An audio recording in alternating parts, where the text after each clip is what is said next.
Meerut central market में चल रहे धरने के दौरान शनिवार को एक व्यापारी अचानक बेहोश हो गए। इस दौरान व्यापारी की बेटी का गुस्सा फूट पड़ा। उसने आवास विकास के अधिकारियों पर अपना गुस्सा निकाला।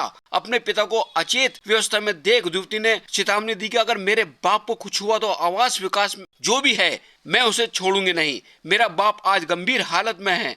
अन्य व्यापारियों ने किसी तरह शांत किया और बेहोश हुए व्यापारी को संभाला।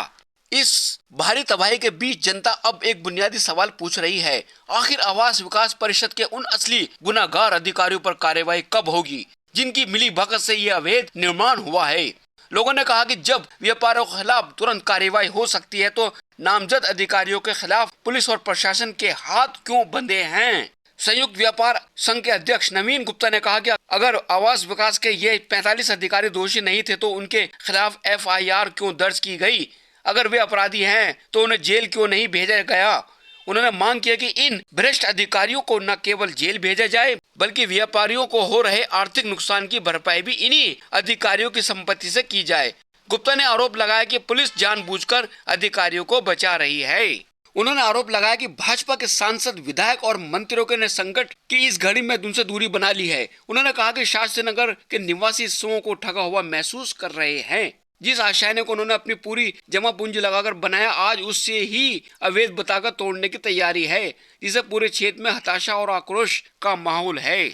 सुप्रीम कोर्ट के सख्त आदेश के बाद 16 अक्टूबर 2025 को आवास विकास परिषद के अधिकारी अभियंता आफ्ताब अहमद की तहरीर पर 45 अधिकारियों के खिलाफ IPC की धारा 217 और 218 के तहत रिपोर्ट दर्ज की गई थी। आरोप था कि इन अधिकारियों ने अपने कार्यकाल के दौरान नियमों की अनदेखी कर अवैध निर्माण होने दिए।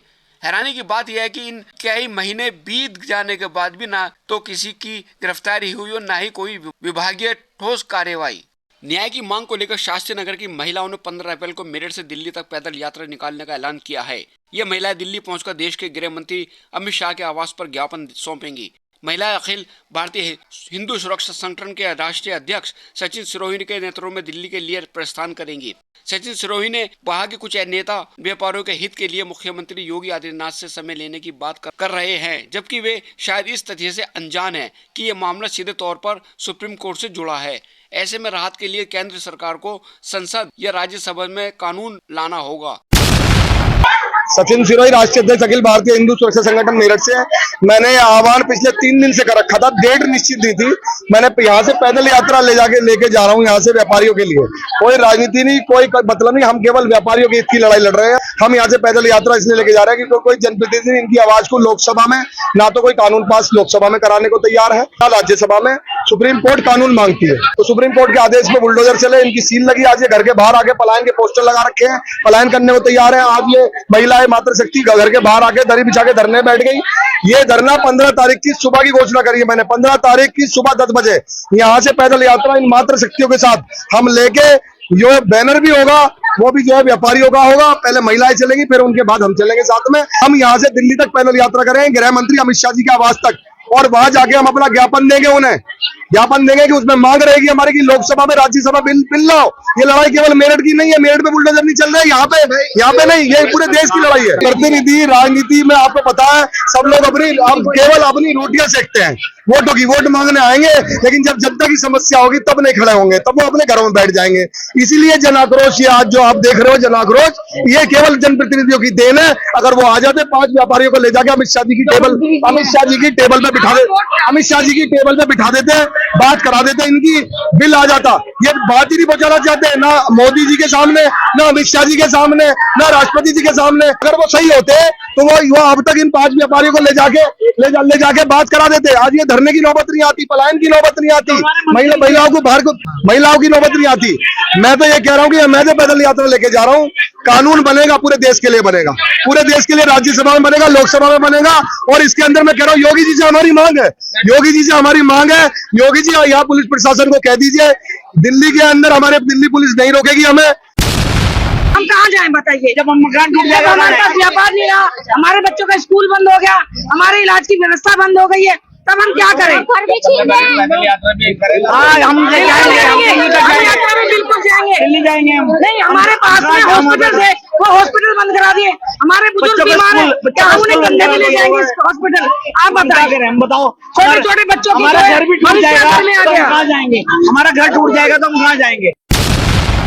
हम कैसे करें? हमारे हमारे हमारे बस का कुछ नहीं है। आत्मदाह करने के अलावा कुछ नहीं है। हम पलायन जाएंगे, क्यों जाएंगे? जब मकान टूट जाएगा, मकान इसलिए है, जब टूट जाएगा मकान तो हम कहाँ जाएंगे? हम कैसे निकलेंगे? कुछ लिया तो हमें न्याय चाहिए। आज हमने 40 सालों से जो एक एक पाई जोड़ के किस्तों में ये मकान लिए हैं, जनता क्वार्टर वाले हैं, ये बिल्कुल लो लेवल के हैं। यहाँ कोई भी इतना अमीर नहीं है, बिल्कुल गरीब आदमियों के हैं ये मकान। और किस्तों भी हमने तन पेट पट्टी जोड़ जोड़ के हमने भूखे प्यासे रह करके इन मकानों की किस्तें जमा करी हैं। तब हमें ये कहा गया था कि आप एक छोटी दुकान कर सकते हैं। हमने एक छोटी दुकान की, नीचे हमारी शॉप है, ऊपर हम रहते हैं। आज कह दिया गया है कि ये सब दुकान और मकान सब अवैध हैं, दुकान हटाइए, यहाँ से खत्म कीजिए, और उल्टा हमसे मकानों में से भी और जगह मांगी जा रही है। दुख सुख में बांटने के लिए, हमारा साथ देने के लिए कोई नहीं आ रहा है कि हमारे साथ बैठे या आवाज विकास में जाके कुछ अपनी प्रतिक्रिया व्यक्त करें। ऐसा कुछ भी नहीं हो रहा है। हम अपनी लड़ाई स्वयं लड़ने जब इसीलिए हम सड़कों पे उतर रहे हैं, क्योंकि हमारे पास किसी का सपोर्ट नहीं है।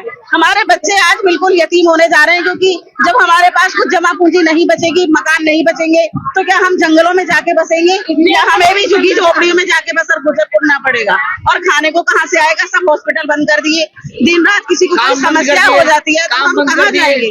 हमारे पास कोई डॉक्टर अवेलेबल नहीं है, क्लासेस नहीं है, क्योंकि सब विद्यालय बंद कर दिए। हमारे बच्चे कहाँ जाएंगे?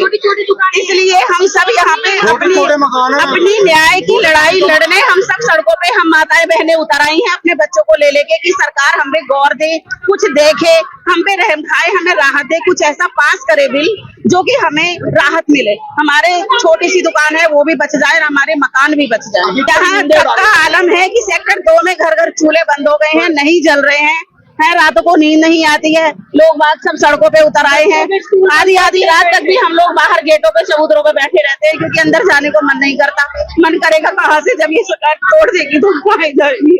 हमें नहीं पता हमारे क्या होगा, हमें नहीं पता, हमें कौन रहा देख, कौन नहीं देख रहा। सब लोग सो रहे हैं, कोई नहीं देख रहा है किसी। हम लोग परेशान हैं, हम लोग बहुत परेशान हैं। हम क्या करें? हमारे पास कोई छोड़ने के लिए वो है घर।